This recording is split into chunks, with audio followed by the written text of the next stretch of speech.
Hey everyone, welcome to our latest AppleChat webinar on nurse recruitment.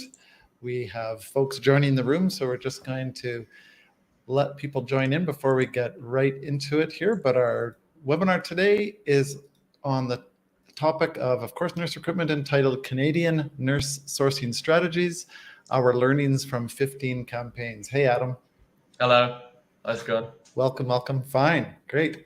Yeah, as I said, we're just letting some people join the room. They're coming in now. So let me just do a little bit of introduction. My name's Patrick Thiele. I'm the Chief Operating Officer at AppleChat Healthcare. And we're a company that recruits nurses for healthcare organizations in Canada and the US. And we specialize in sourcing passive nurse candidates from outside of job boards. So not relying just on the nurses who are applying to job boards. And we also screen and engage with applicants to help our clients get more nurse applications quickly. So we do these webinars every couple of weeks or so to really try and get some more information out to our clients and other healthcare organizations that are struggling with recruitment, to try and share ideas that we're hearing and learning about in the community. And today we are going to focus, as I said, on what we've learned in Canada from our nurse sourcing strategies that we've delivered in 15 of our most recent campaigns that we've run across Canada and in Canada. And so we're going to talk about what we've learned from those 15 campaigns. Adam's going to share how to access the largest untapped candidate market and how to reach up to 70% of qualified nurses in your area. We're going to share 3 simple steps that you can follow to get more qualified nurse candidates from outside of job boards. And we're also going to discuss strategies to create a recruitment marketing plan to attract nurses.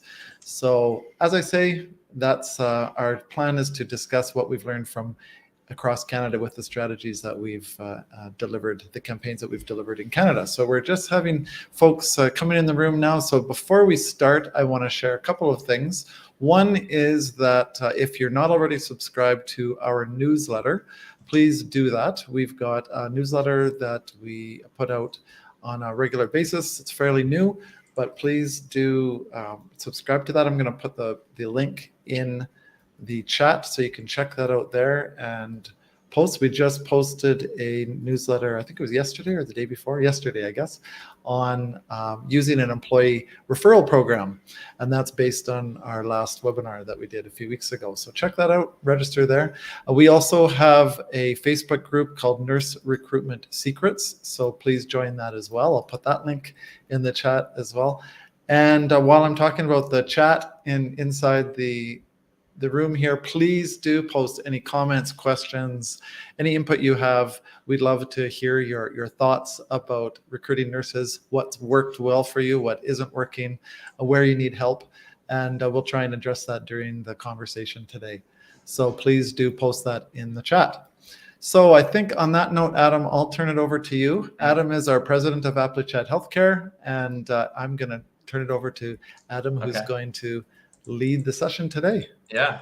All right. Thanks very much, Patrick. And at the end, we're going to have Patrick back on to talk a little bit about what he's seeing in organizations that he speaks to whenever we're being introduced to new hospitals and long-term care organizations. What I'm going to show you is my screen. Let me get it up. And today, we wanted to just sort of feed back a little bit to you on our learnings from running recruitment advertising campaigns for healthcare organizations across Canada. I think it's very useful for everyone to be collegiate and help each other. So that's what we're doing this for. We were founded as a company about 2 years ago. By chance, we managed to connect with Kevin Kirkpatrick, who was the director of recruitment at Humber River Hospital. And since we connected with Humber, we've been working with them for just under 2 years. And we have worked with 15 in the past 6 months across Canada.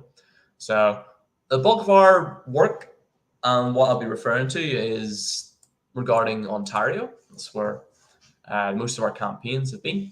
But we've also helped Northwest Territories Health Authority.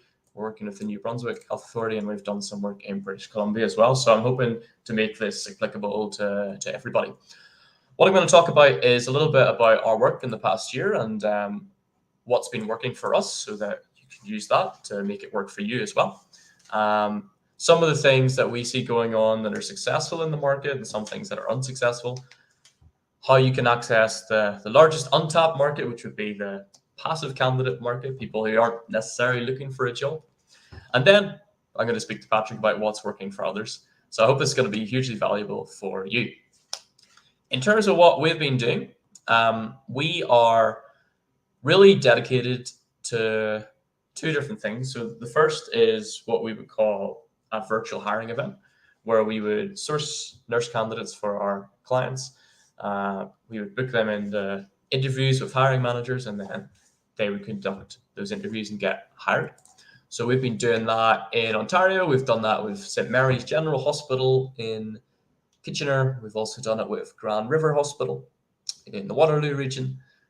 We've worked with Brant Community Healthcare System, Humber River Hospital, to name a few.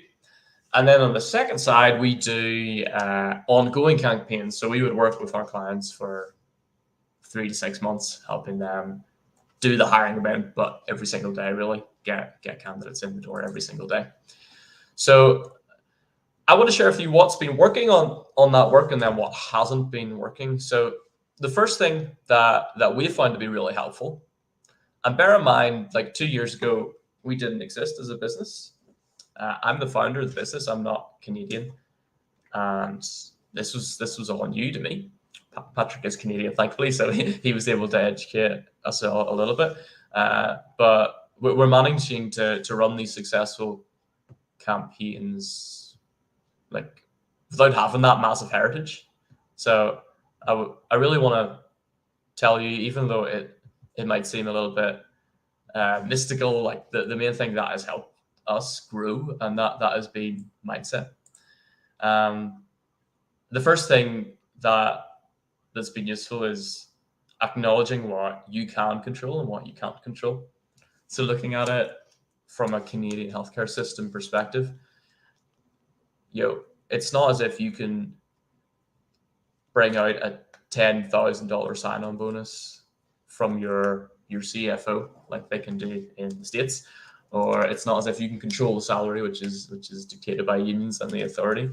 There's a lot of things here that you can not control. So I think in being able to survive in this environment where there's so much pressure on the system, especially as a public system, it's important to recognize like what you're able to do and what you're not able to do, because that will save you from depression, really, of having a massive weight over you of open positions, but you don't have the resources to fill them. So it's important to acknowledge here what you can control. And what you can control is the strategy that you put your budget into, and then how your team are working and how productive they are every single day of the week. So we're going to go over a little bit about how you can maximize that. But the first thing is really take a step back and accept that you won't be able to fill 100% of positions, and you can't actually control a lot of things in this process. Once you've done that, you can focus on the things that you can't control. Look at how you can get 10% better each day. And if you see a new idea, follow through in it. We're going to make the ideas today very simple. In the past, we've shared ideas that we know to work, but it's just not practical to expect everyone to follow through with them. And we want you to be able to take action on these things. The main driver of success in sourcing new candidates for us and most of the organizations that we work with is advertising. Nothing new there. And I love this quote that half the money I spend on advertising is wasted. The trouble is I don't know which half. And this guy, although I've forgotten his name, he was like a grandee of advertising in the early 20th century, like one of the pioneers of modern advertising. So if he's wasting half, like good luck to the rest of us. The problem really of advertising is you can put money in and you can get nothing out, or you can get a lot out of it. And I want to share as my first point how you can get a lot out of it. So the the first sin that we often see is advertising on a job board, but only putting up a job description. I can show you an example. So this is an example. Oh yeah. So what's the difference between these two here? It's the fact that like it's not really about the candidate. Okay, so whenever you put up something on the job board, you got to realize that there's a group of candidates that are on the job board each day, but whenever they click on that ad, you really need to capture their attention because the competition is so high. And what I want to encourage you all to do today is whenever you are advertising on job boards, start that ad with an ad, right? It makes sense. So don't just launch into information about who you are or what the job requires someone to do. I would like to encourage everybody to have the first few paragraphs more of an advertisement, more of something that in using the written word to convince somebody to take an action, so to convince somebody to change how they spend most of their time. That's really what we're asking them to do. So whenever we're advertising, we need to respect that and come out with something which is going to be worthy of that ask.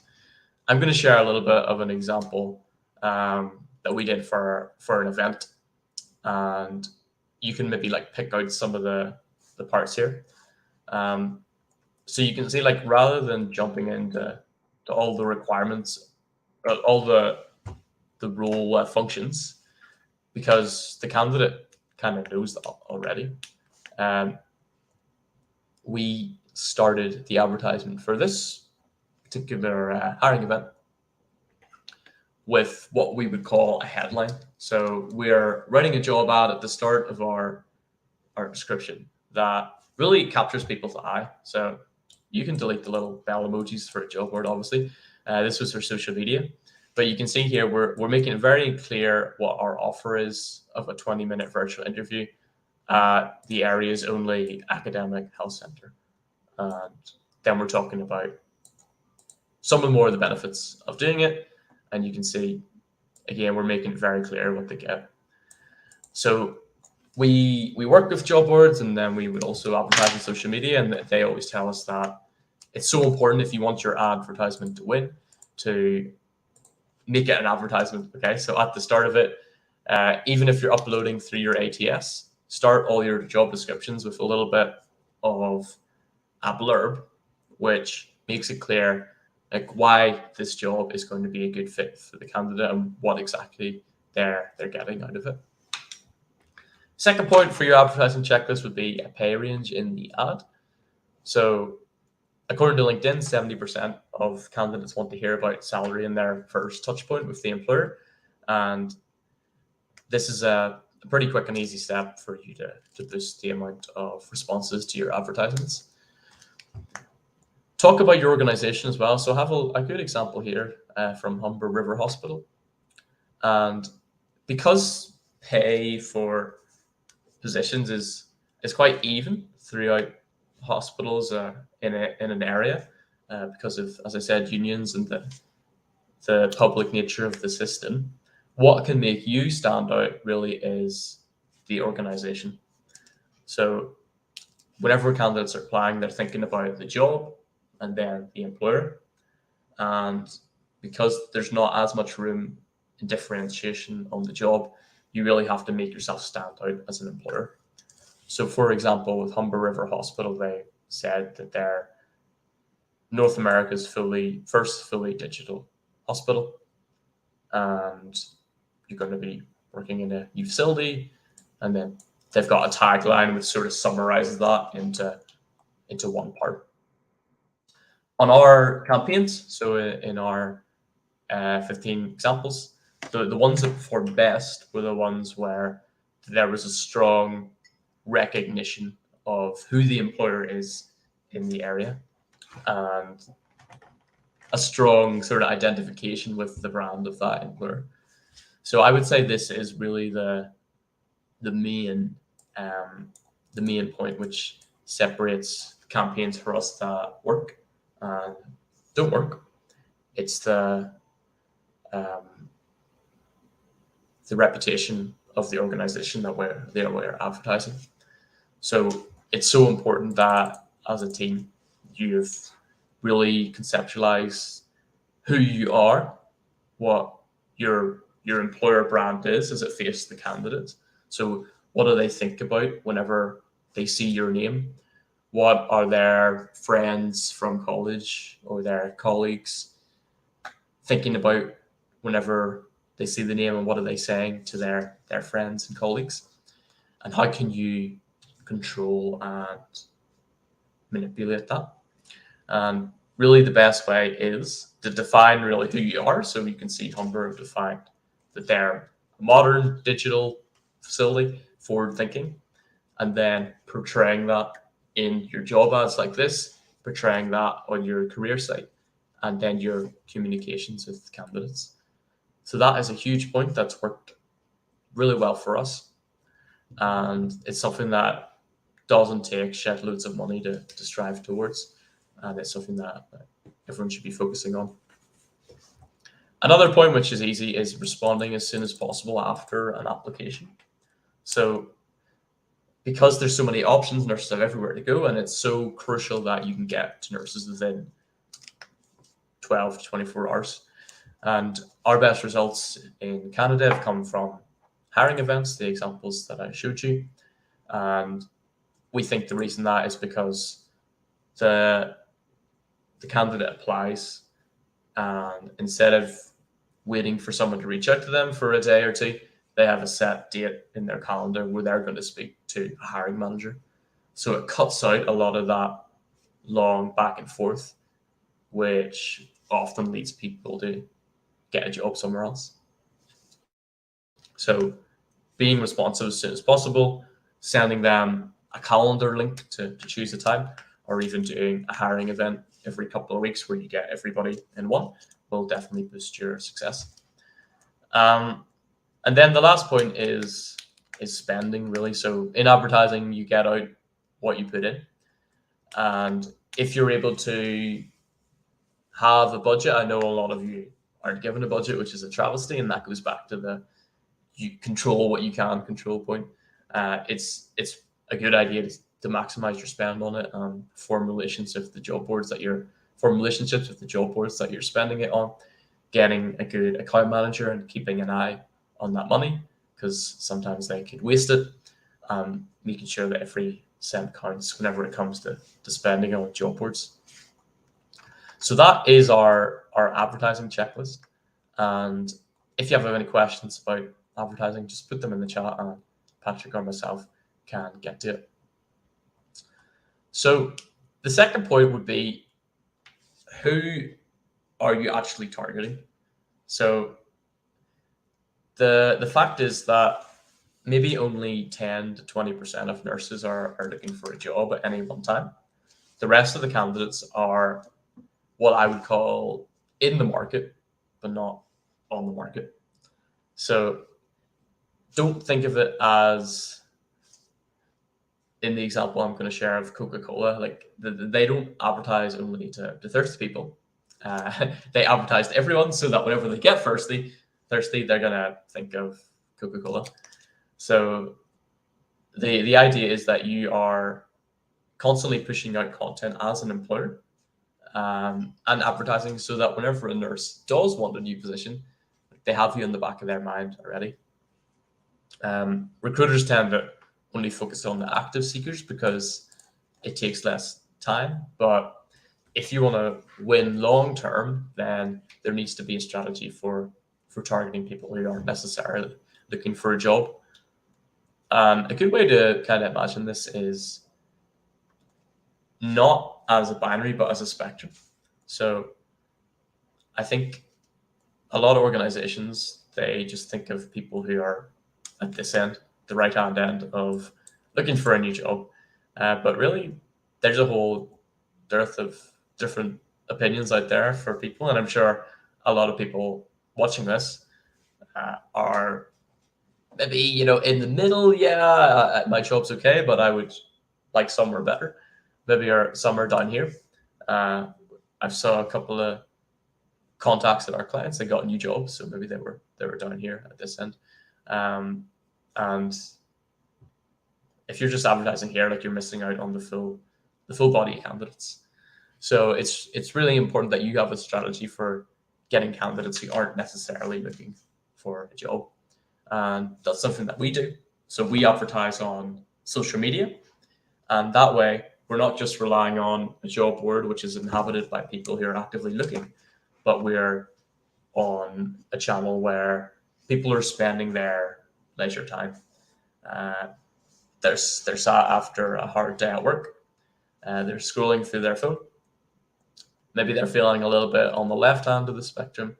They had a hard day, and they see our ad and they get interested. They see that they can speak to a recruiter in 2 days or 1 day.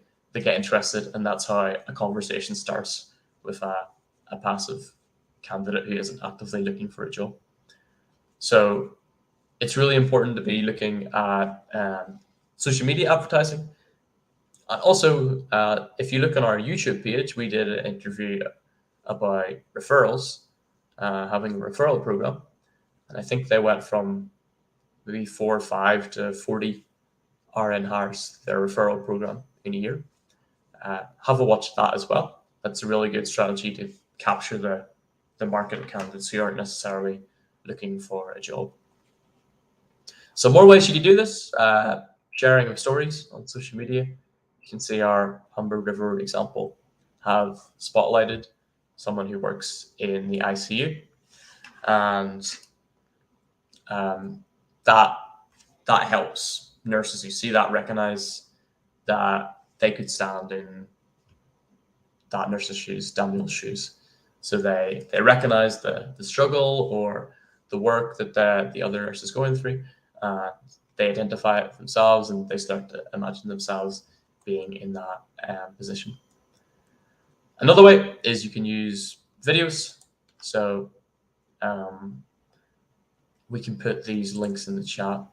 Again, it's featuring interviews with people, featuring these on your career site, on your job ads, and on social media. Again, will help humanize you and get people to know your brand a little bit better.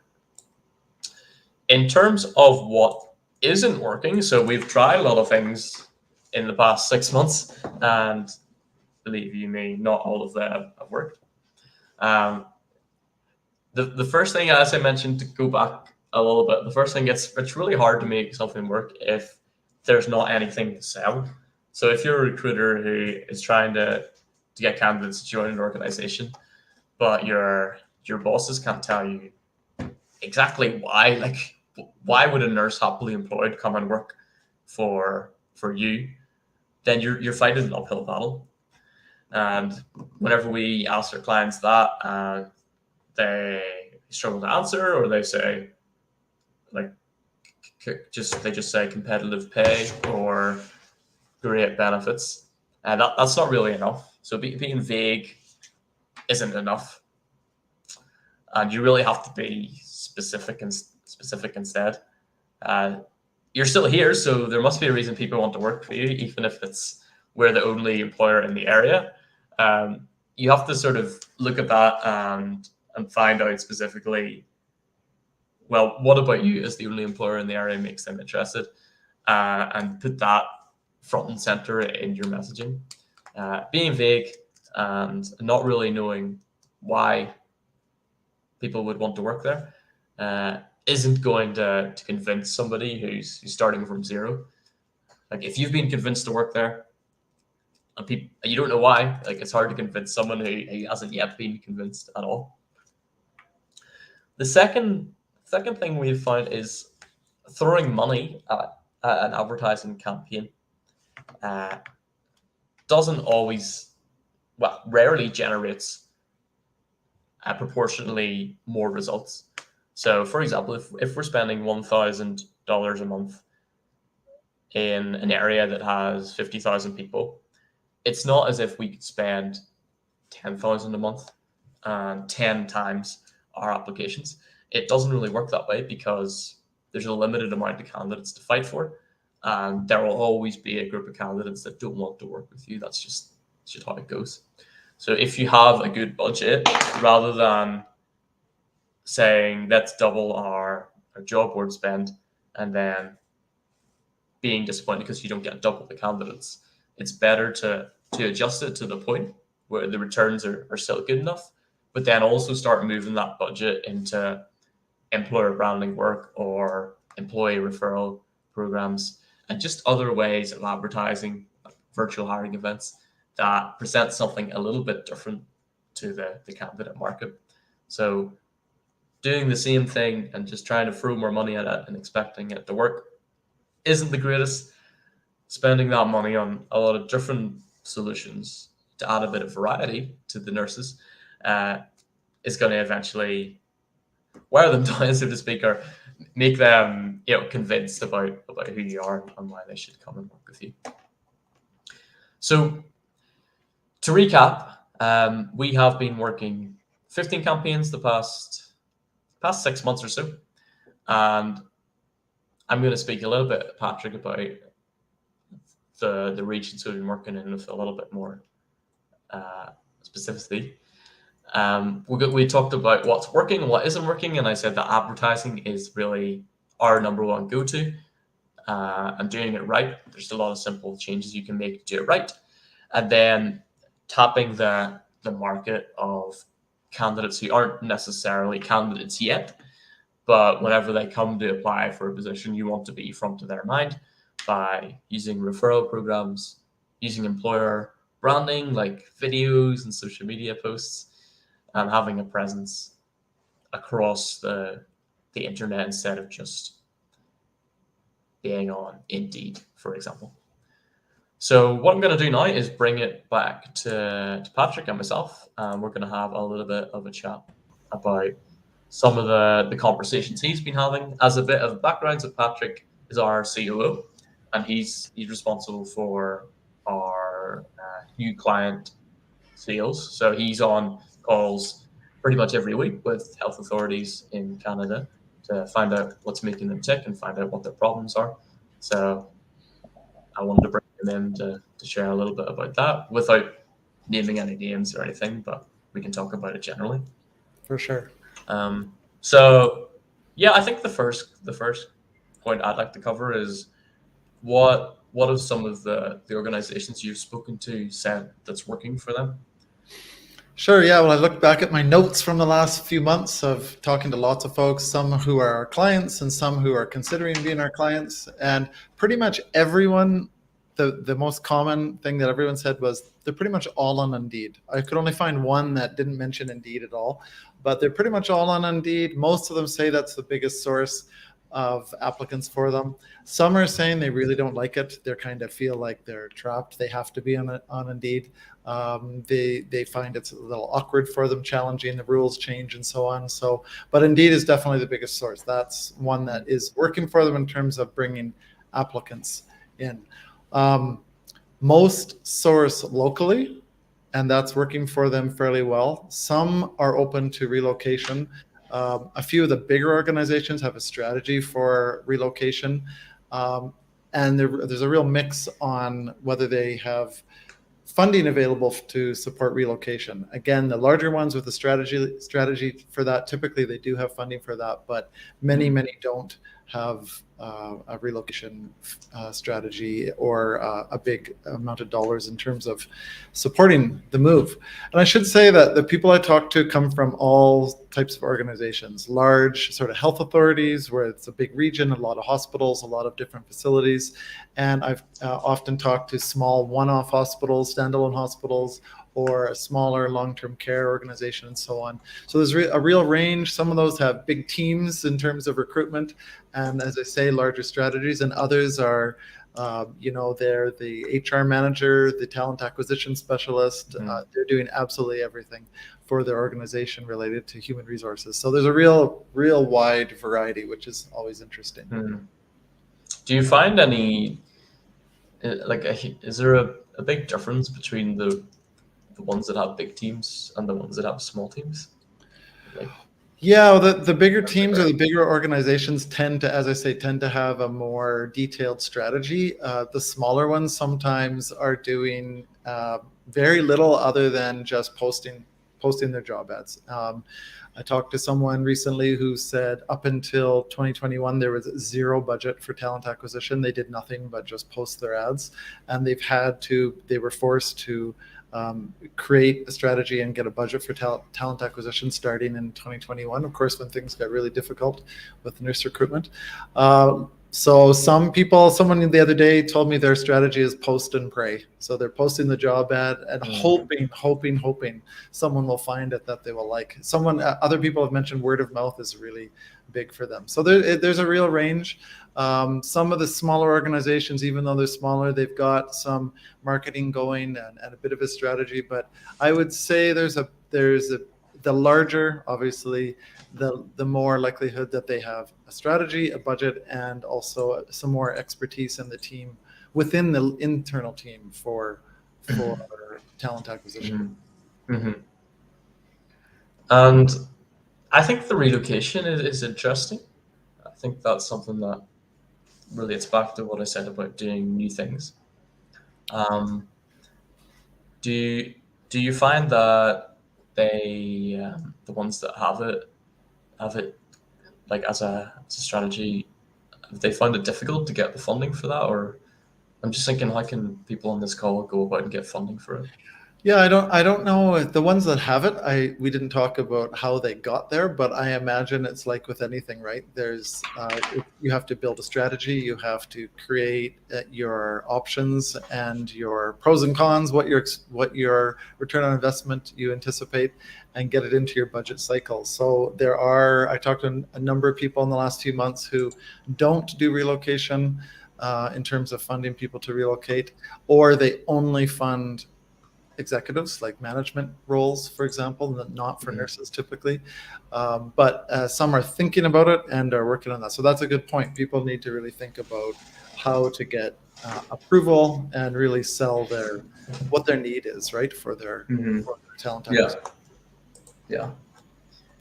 Oh yeah, go ahead. Well, I was just going to say that, again, it does range wildly between large and small organizations. I've talked to some organizations that have virtually no online marketing, and others have just started it. Some have a large and complex strategy.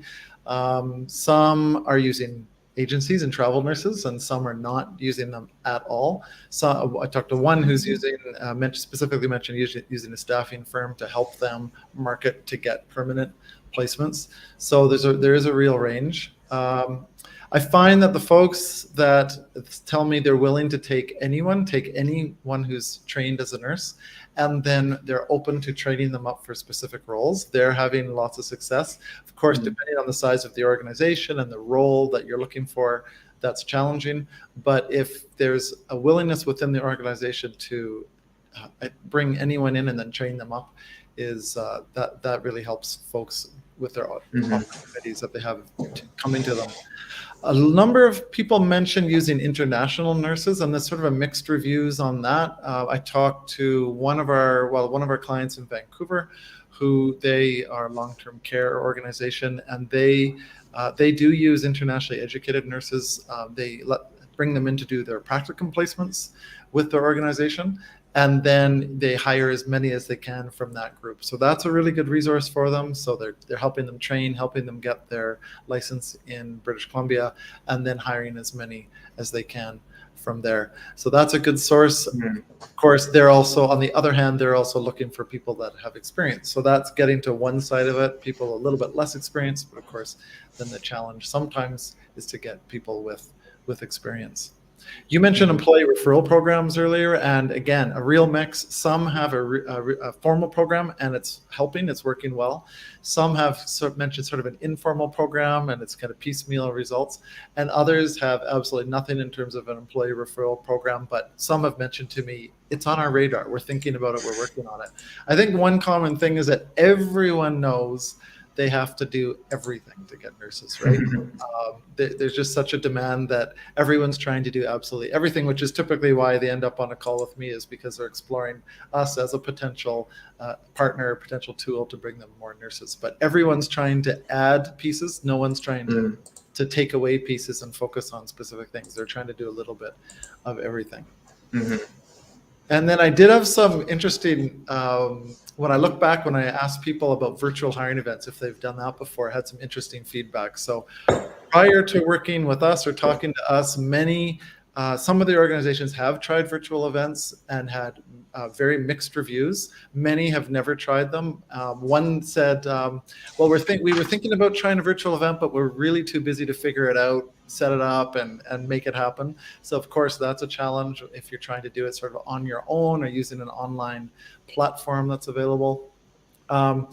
People have mentioned tech problems. People have mentioned low show up. Like someone said, we had 10 register and only 3 showed up. And the quote was terrible or exhausting. Some of them have said they're working, and these are folks that are really trying to deliver hiring events on their own, virtual hiring events on their own, or with a partner. And so we've learned, Adam, that the events have to be branded for the organization to get attention, right? And also they have to be scheduled, not a drop-in. So nurses need to know when their appointment's going to be, and so do the hiring managers need to know when their appointment's going to be during that event. And then of course the other thing, well, a couple other things, is the sourcing that we do, for example, is really critical, because just to put it out there and hope, again, post and pray, hope people find out about your event, your results are going to reflect that. And then the other thing is the screening. Someone mentioned to me that they had 90 people register for a hiring event, but 30 of them were international, and they were not able to move to Canada to work in that community, and so they did not actually answer honestly that they registered for that event. So the screening is also really critical. So really interesting to hear that the variety of experiences people have had with that. Yeah, we've had this, well, not in Canada, but we had an issue on one hiring event where, people weren't honest on the screening. And that, we realized that I think that you can't really rely on an application form for some markets or some jobs. Sometimes it goes well, but then sometimes you'll just get a cluster of people who want to apply even though they're unqualified. And we had that with one of our job board partners. And the job board partner said, well, it's our job to get people to have the opportunity to apply to any job they want, which isn't really useful to you or me, because they're wasting their time by applying to this job. And on hiring events, one thing that was so important for the successful ones we've run is the connectedness between the hiring managers involved with the event. So if someone lands in an ICU room, but most of their experience is in rehab, then probably not a good fit for the ICU right now. But share them with the rehab manager. Don't just say, "Oh, sorry, you're not fit for the ICU." That relationship with other hiring managers is so important to making any hiring event work, because then you're squeezing the value out of every candidate. And the tech part of it is so important as well. And if there's a lot of managers for the event, let them in early and get them set up early rather than leaving it to the last minute. And just sort of using the right platform. We've found Zoom breakout rooms is pretty useful if you can set it up right. If anybody has any follow-up, how can they reach us, Patrick? Yeah, so I posted in the chat the link to my LinkedIn page, so feel free to connect with me there. And if you're already connected, send me a message, and we can tell you more about what we do, how we can help with nurse recruitment, and obviously tell you more about upcoming webinars that we're doing as well. So that's probably the best way. Connect with me on LinkedIn, and then of course you can find us on our website, applechat.com. So Adam, there's a question that just popped up in the chat from Mike. Do you recommend using a service for virtual events, or are video call platforms such as MS Teams a good option? So that's actually what you just mentioned. Yeah, that's what I mentioned, yeah. The thing about the service is most of the good services want you to sign on an annual or multi-year license. So if you have the budget and if you're going to be doing most of your first interviews online, then it's definitely worth looking into service. Brazen is an example.com. And then there's one called Vid Recruiter. However, if you don't have a lot of money and you're doing smaller scale events more irregularly, then I would recommend using Zoom actually, because you can have a similar length of control, a similar like ability to control who comes in, who goes out, without the massive expenditure. So we do our virtual hiring events through Zoom breakout rooms, so that we can keep the costs down for our clients, but still achieve the end result of managing the technology for them on the day. That's one of the part of our offering where we would set up that video interview room and we would let people in and let the right people into the right room.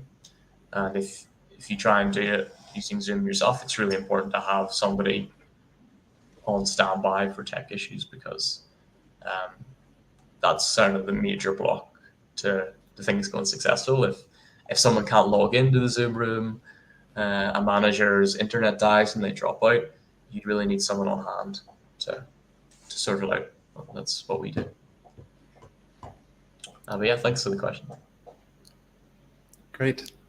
Yeah, so again, if anyone wants to hear more about how we do that, what Adam just referred to, we could certainly I could connect with you and tell you more about that, both the virtual hiring events and the ongoing campaigns that Adam mentioned earlier. So touch base with me. Yeah. I think that wraps it up. Thanks everyone for coming. And yeah, connect with us, join our group, talk to Patrick if you want to learn more. Great. Yes, thanks everyone. Hope to see you in future webinars. So do connect, and we'll let you know about our upcoming webinars as well. Okay. Thanks everybody. Good. Thank you. Bye. Bye-bye.